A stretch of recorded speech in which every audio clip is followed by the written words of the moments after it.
buuggan waxaa qoray Jasim Sultan isagoo silsiladii labaad ee hogaamiyaasha ka dhigay. Haddaba waxaa buuggan lagu sheegayaa xeerar 1 iyo 2 iyo 3 iyo 4 saas aan u tirin doono oo gaari doona ilaa dhowr iyo 10 xeer. waxaan muuqaalkan uga hadli doonaa xeerka koowaad qayb ka mid ah haddii Ilaahay idmaayo.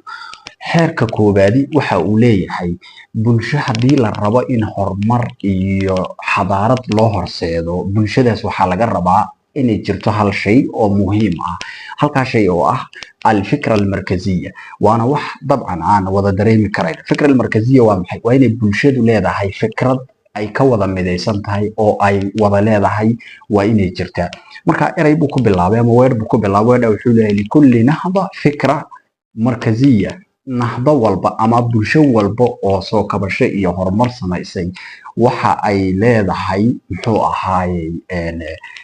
waxay leedahay fikrad ay dadku ka wada midaysan yihiin ayay leedahay meel kastoo horumar ay ku gaareen maaragtay bini'aadamku. sidoo kale waxaa jira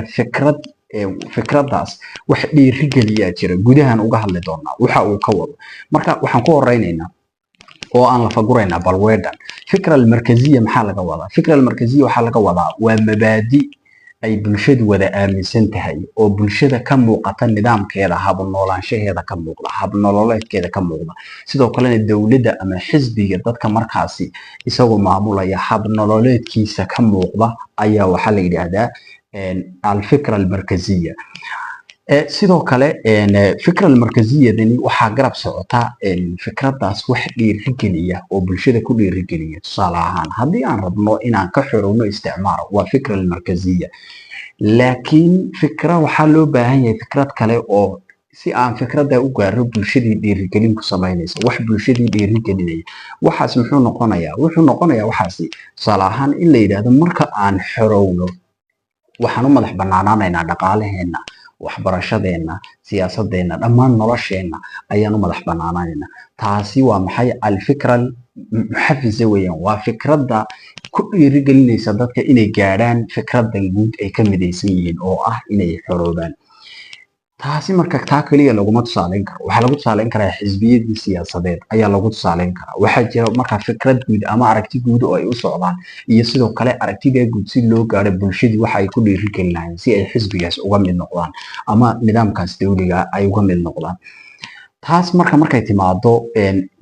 waa nidaamkan economiga ama dhaqaalaha waa kan waxaa jira wax la yiraahdo incentive oo ah in qofka wax iibsanaya iyo qofka wax laga iibsanaya labadooduba mid walba uu jiro wax uu rabo oo uu xiisaynayo uu jiro ama wax rabitaankiisa ay isaga ku jiro ku sababaya inuu ama wax iibsado ama wax iibiyo. taas oo ah qofka wax iibinaya ay faa'iido raadinaya, qofkan kalena waxa uu raadinaya isaguna shaygan uu iibsanayo wixii uu ka faa'iidi lahaa ayuu isaguna raadinaya. sidaas darteed waa waxaan ah motive-ka dadka waxaan riixayo weeyaan. marka waxay leeyihiin fikradda haddii bulshadu waxay ka midaysan tahay uu jiro oo ay isku raacsan tahay oo dhibaato wada haysata, waxay u baahan tahay taasi wax dhiirigeliya si fikradaasi loo xaqiijiyo ayay u baahan tahay.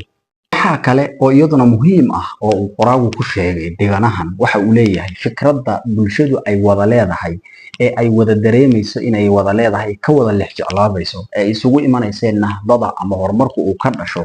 wuxuu leeyahay waxay leedahay laba qaybood. qayb waa qayb adag oo aysan suurtagal ahayn in wax laga bedelayo. qaybina waa qayb wax laga bedeli karo oo ka jawaabaysa marba baahida bulshada iyo maaragtay dhibaatada haysata loo jajabin karo, wax looga bedeli karo. marka waxa uu leeyahay fikradda markaziyadii labadaa nooc bay leedahay. hadda tusaalehaan haddii aan soo qaadano ururka ONLF waxa uu ahaa urur lahaa alfikra almarkaziya oo ahaa in laga xoroobo lahaa. fikradda markaziya laba qaybood bay ahayd. in ururka la burburiyay waa qaybta lama taabtaanka ah bay ahayd, laakiin in nidaamka siyaasiga ee wax lagu maamulayo marba bulshada wixii dan u ah loo eego waxa weeyaan isagu nidaamka wax laga bedeli karo ayay ka mid tahay ama qaybta wax laga bedeli karayo. laakiin meesha ay ka jabeen waxa uu ahaa qaybtii lama taabtaanka ah ayaa meesha ka baxday. marka bulshadu waxa ay ku midaysan tahay ama fikradda ay ku midaysan tahay labadaa qayboodii ayay u qaybsantaa. xataa diinta markaad eegtid waxna waa wixii arkaantii diinta iyo usuushii diinta oo wax laga bedeli karin, qaybina waxa weeyaan waxyaabihii furuucda ahaa oo iyagu ay suurtagal tahay in la isku khilaafo, wax la isku dabamaro, lagu kala duwanaado. taasi marka siyaasaduna waxa uu leeyahay ama fikrad kasta oo bulsho midaysa oo ay rabaan inay horumar ku gaadhaan, labada qaybood bayna leedahay. waana wax u baahan in la fahmo nidaamkan ama siyaasadan ama xisbigan ama nidaamkan aan ku jiro haykalkiisa maxaa lama taabtaan ah, maxaase ah wax laga bedeli karayo. waa aragti iyaduna aad muhiim u ah. waxaa jira markaasi 3 fikradood oo aad muhiim u ah oo dunida soo maray. marka laga hadlayo ummad hadday rabto inay hormarto, waa in mujtamacaas iyo ummadda waddanka ku nool wax ay ku midaysan yihiin, fikrad wada midayso oo dhexdhexaad ah inay jirto ayuu hore kusoo sheegay. marka wuxuu rabaa inuu tusaale kuu siiyo fikrado adduunka saameeyey adduunka saameeyey iyo sidii ay u saameeyeen inuu wax kaaga sheego ayuu rabaa. fikradda koowaad waxa uu leeyahay waa fikradda liberaaliga la odhanayo weeyaan. fikradani waa maxay? waa fikrad salka ku haysay dhaqaalaha salka ku haysay weeyaan. fikradani waxa ay leedahay waxa ay xoogga saaraysaa in nidaamka dawliga uu ku xadgudbayo qofka shakhsiga ah ayay xoogga saaraysaa. waxayna leeyihin markaa ma jiraan nidaam ama cadaalad u dhaxaysa qofka shakhsiga ee muwaadinka iyo dowladda. waxay markaa xorriyad dhammaystiran siinayaan shakhsiyaadka, ayay xorriyad dhammaystiran siinayaan. waxay ku baaqeen in waa nidaamkan economiga aan garanayna weeyaan, in dhammaan nidaamka dawliga ah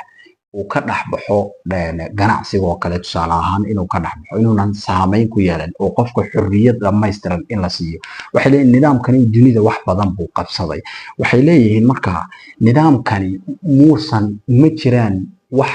maqan ama iimaaniyaad ah oo uu salka ku hayo. dhammaan fikradaasi waxay salka ku haysay shay maadi ah iyo ganacsi iyo dowladdu inay ka dhex baxdo nidaamka maaragtay nidaamka ganacsiga oo kale, ama inaynan saameyn ku yeelanin dadka hantidooda, dowladdu aysan saameyn ku yeelanin, xorriyad dhammaystiranna la siiyo dadka muwaadiniinta ama shakhsiyaadka. waxay leeyihiin marka wuxuu nidaamkaasi ku dhawaaqayay wada noolaansho, sinaansho iyo laakiin in ay sarreyso nidaamka almaaniyaddu. nidaamkaas oo ah inay dadku wada tashadaan, waxa iyagu isla gartaan la sameeyo. waa afkaartii dunida soo martay mid ka mid ah, saameyn weyn oo aan yarayna markaasi ku lahayd maaragtay nidaamka adduunka ku lahayd. wuxuu markaa leeyahay nidaamkani ama mabaadi'da waxaan la yidhaahdo liberaaligu ama liberalismku, mabaadi'da uu leeyahay waxaa ka mid ah uu ku dhawaaqayo xorriyad. gurdho afkaartan 3 waan kala saari doonaa, waan isbarbar dhigi doonaa marka si fiican u fahan. ka koowaad wuxuu ku dhawaaqayaa liberaaligu xorriyad, sinaansho, wada noolaansho, inay dadku raalli kala yihiin, in dastuurka la ilaaliyo, in wada hadal wax lagu dhammeeyo. marka si kale loo soo koobana waxa uu xoogga saarayaa xorriyatul afraad, shakhsiyaadka iyo muwaadiniinta in xorriyad la siiyo, lagana saaro ama laga ilaaliyo dowladdu inay faragelin xooggan ay ku samayso. fikraddaasi fikrad dunida aad u saamaysay ayay ahayd. wuxuuna qoraagu leeyahay fikraddu markaa mabda'u muxuu ahaa ama fikra almarkaziya maxay ahayd? waa xorriyatul afraad, yacni shakhsiga in xorriyaddiisa la siiyo oo dowladdu ay ka madax bannaanaato. waxaa jira nidaam labaad oo dunida qabsaday oo ah nidaamka shuuciga ah. nidaamka shuucigii isagu waxa uu leeyahay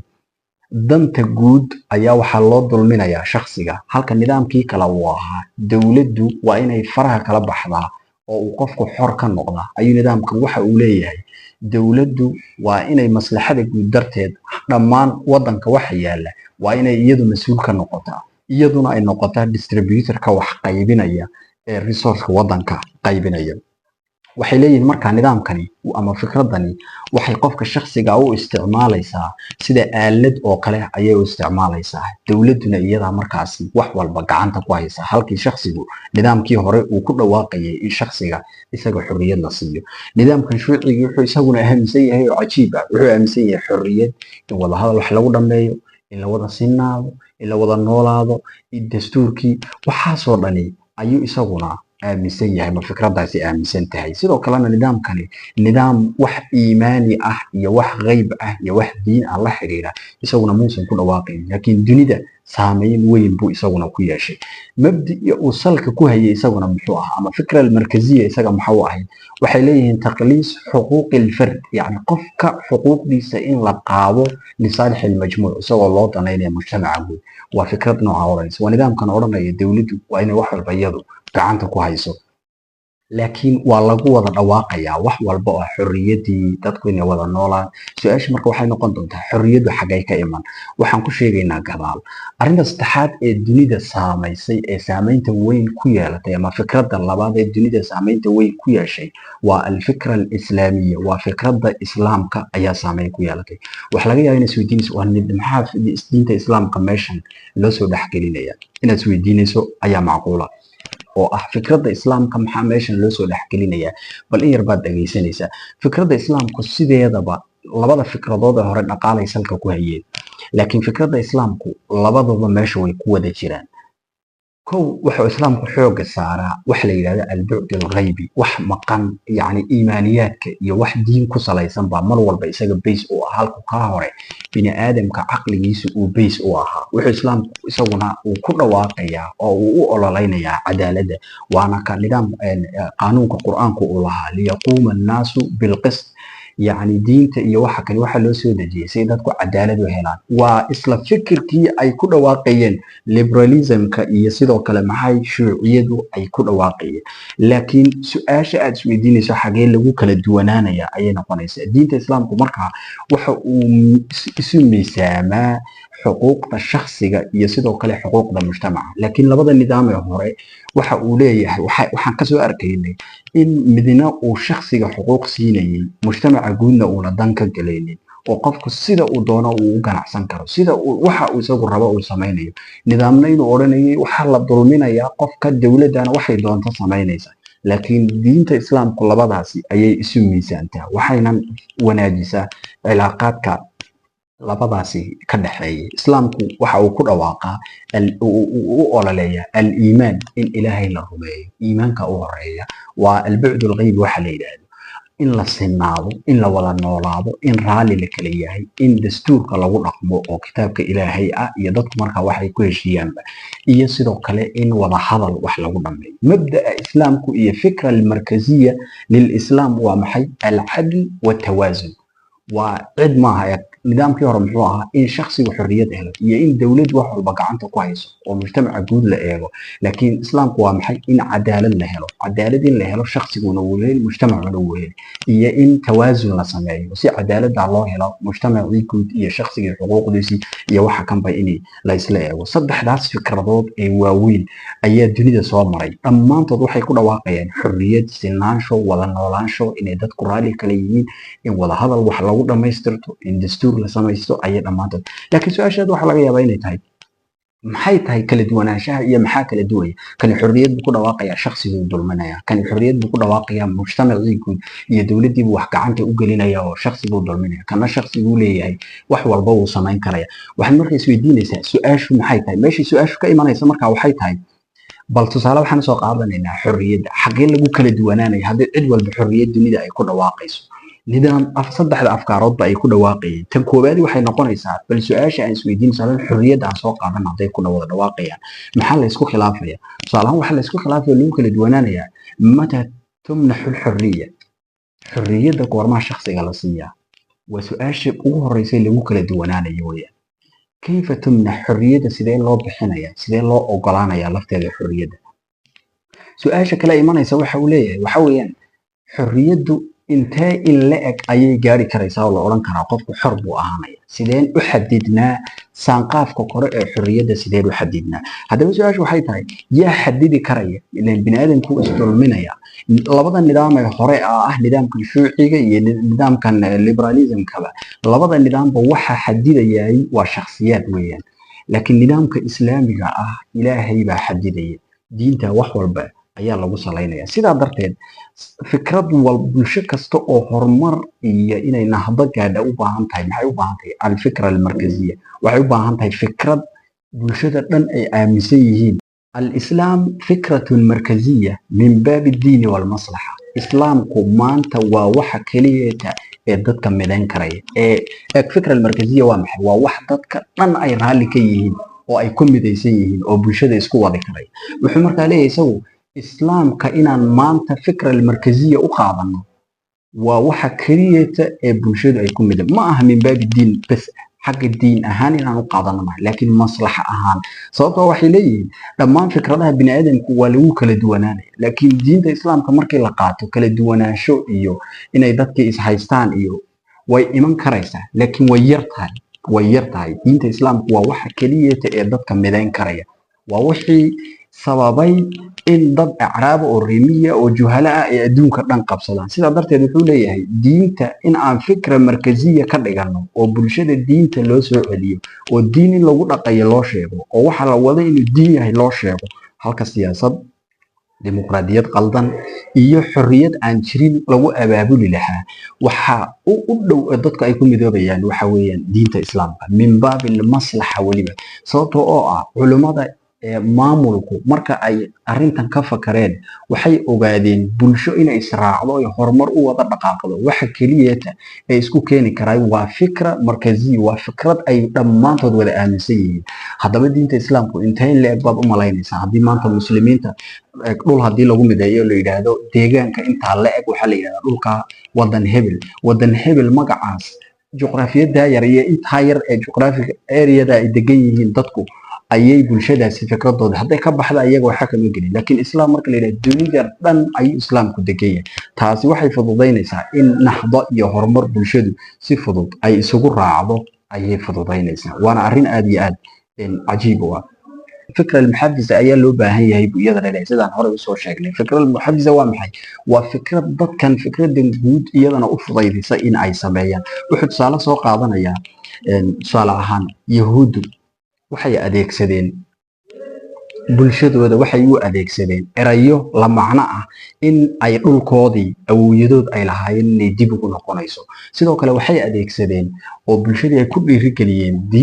diintii markaa ay haysteen waayo waa calmaaniyiin israa'iil waddankaasi dadka maamulay laakiin maxay qaateen magaca israa'iil bay qaateen waa yacquub magaciisii magac diimeed bay qaateen laakiin maxay u qaateen min baabil maslaxa min baabi diin ma aha min baabil maslaxa taas baa waxay sababtay in mujtamacii yahuudda meel kasta uu ku noolaa falastiin isugu yimaadaan halkaasna ay ka dhistaan dowlad adag waa wax u baahan oo culimmada idaariyiintu ama maamulka ay leeyihiin fikra almarkaziya baa boqolkiiba boqol halkaasi laga hirgeliyay si mujtamacu uu isugu wada yimaado fikra almuxafisa waxa weeyaan waa inay jirto qadiyad bulshada nolosheeda iyo baahideeda taabanaysa taas oo sababaysa in ay kiciso emotionka bulshada yacni si emotionala inay u dhaqmaan waayo bulshada guudi inta badan xamaasad baa lagu kiciyaa taas waxay noqon karaysaa mabaadi dhanka ilaahay ah tusaale ahaan waxay noqon kartaa diin waxay noqon kartaa qoomiyad waxay noqon kartaa sinaansho fikra almuxafisa markaa waa maxay waa fikrad taabanaysa bulshada nolosheeda taabanaysa wey tusaalahaan bulshada waxay la tacaalaysaa siyaasadeedii inaanan iyada u madax banaanayn waxay la tacaalaysaa dhaqaale xumi ayay la tacaalaysaa bulshadii markaa waxaa lagu kicinayaa in dhaqaalahooda dib loo hagaajinayo waxaa lagu kicinayaa in shakhsigan ama qofkan dictatorka ama dowladdan ama xisbigan haysta in la rido ayaa lagu kicinaya waxay taabanaysaa marka noloshoodii ayay taabanaysaa laakiin waxa noloshooda taabanayna bulshadu si emotionala uguma kacaan waxay leeyahay tusaale ahaan nabi muuse oo kale haddaan tusaale soo qaadano wuxuu reer bani israa'iil uu ku dhiirigeliyey ادخلوا الأرض المقدسة التي كتب الله لكم وكي أورنجر إن أركي دتك لو أمانو خيرات كيس لو أمانو وناجيس لو أمانو ووح كأنا يا مركزي مجتمع كأنا وحلم بدا مركز فكرة هاسي دتك أديك سدين نظام كنوع أنا وحلم بدا نك لورنجري مارتن لورنجري نكاسي وح ومريكان دتك مدو أيو حقوق ضد وضد وأنا رنتي وح مجتمع مركان ولا أي أركيين إن حتى قف مدو عن الله وقليل إنه وح أخريو عن الله وقليل سو عقلي uu karo ama uu wax u barto marka markii la yiraahdo mujtamaca waa in la sinaadaa, xorriyad baa loo raadinaya dadka madow, dhammaan dadka dhan saameyn bay ku yeelanaysaa sababtoo waa wax noloshooda taabanaya. waxaa lamid ah Nelson Mandela ninkii la odhan jiray ayaa la mid ah, mujtamaciisa dhibaato haysatay buu bulshadii ayuu ku kiciyey oo uu ka dhigay wax motivational u noqda ayuu uga dhigay. marka fikrad guud haddii laga siman yahay waxay u baahan tahay in lagu linki gareeyo bulshada problem iyo dhibaato haysata oo ay la nool yihiin, in lagu linki gareeyo oo ay labadoodu isku xidhnaadaan si fikradda guud ee bulshada ay ka midaysan tahay iyo hadafka ay leedahay si ay u gaadho, waa in taasi la helaa. waxaa la mid ah nebi maxamed sallallahu calayhi wasallam, isaga laftiisu waxa uu adeegsaday isla nidaamkan laftiisa ayuu isaguna adeegsaday oo muxuu nebigu odhan jiray للخروج من جور الأديان إلى عدل الإسلام. waxaan u soo baxay buu nebigu yidhi in dadka dulmigii lagu hayay aan ka saaro oo aan u saaro islaamka cadaaladiisa. xilligaa nebiga lasoo dirayna cadaalad darradu waxay joogtay heerkii u dambeeyey. marka leeyahay alfikr almuxafisa taas weyn, mujtamacu dhibaato haysata tusaalahaan waxba wataa fikr siyaasiyaad wataa, marka la tartamayo waad aragteen mujtamacu waxaa loo baahan yahay in uu ku taageero. hadduu ku taageero waxaad u baahan tahay in uu si uu kuu taageero fikradiisa iyo waxa kale inuu kaa dhex arko ayaad u baahan tahay. marka si aad taas u heshid waxaad mar walba qofka siyaasiga waan aragnaa, waxaan hagaajinayaa caafimaadka, waxaan hagaajinayaa waxbarashada, waxaasi waa maxay? alfikra almuxafisa, waa waxa ku dhiirigelinaya qofka muwaadinka ah in uu dhiibo codkiisa oo uu shakhsi siiyo, laga yaabo inuuna garanayn laakiin khudbadiisa iyo ololihiisa marka uu arko inuu ku siiyo. marka waxay leeyihin marka aad rabtid fikrad inaad bulsho dhex gelisid oo aad bulshada fikradaada ka dhaadhiciso, uma baahnid un keliyata inaad tidhaahdo tusaale ahaan alkhilaafa alislaamiya baa lasoo celinayaa, ama inaan nidhaahno keliyata xisbi hebel ah ayaan rabnaa wadanka inuu maamulo. kaasi waa fikra almarkaziya ayuu kuu yahay adiga, laakiin si lagu taageero maxaad u baahan tahay? waxaad u baahan tahay alfikra almuxafisa. fikra almuxafisada marka iyadu maxay noqonaysaa? waa sida ololaha siyaasadeed marka ay ku jiraan kambeynka, waa waxaan la sheego waxaasaan qabanaya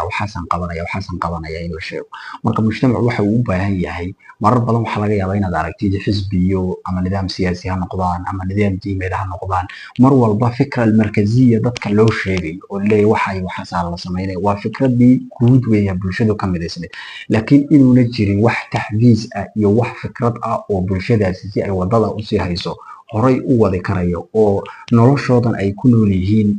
saameynaysa oo dareensiinaysa fikradda guud iyo waxa fikradahan kale ee bulshada lagu dhex abuurayo ku dhiirigelinaya kaa inay gaadhaan inay bulshadu baahi u qabaan, si ay u dareemaan in fikradda guud ay u socdaani ay tahay in noloshooda mid saameyn ku yeelanaysa, wax problem iyo dhibaatooyin haysatana ka xalinaysa.